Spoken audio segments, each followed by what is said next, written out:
अरे वा, चक्क राणी सरकार तुम्ही आज किचन मध्ये?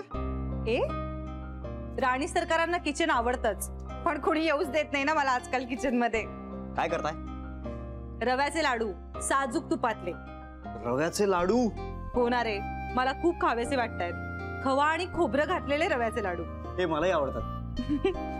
पण तू आज कसं काय खालती आलास काम घेऊन? काम नाही अगं, काही मॅट्रिमोनियल साइट्स चेक करतोय.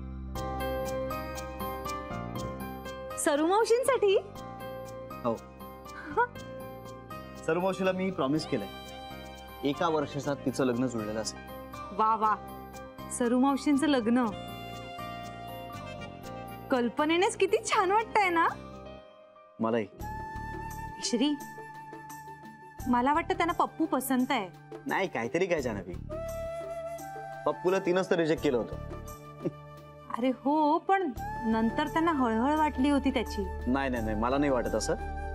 अगं ते पप्पू ते आत्यानंद महाराजांना काय वाईट साईड बोलत होते. सरू मावशी त्यांना दारात तरी उभं करेल का? मी काय म्हणते, त्या बोलून तर बघ ना. गरज नाहीये. आणि मुळात ते पप्पू नाही, तो म्हणजे तो हे वाटला. हे म्हणजे आय डोंट नो, पण पप्पू नाही.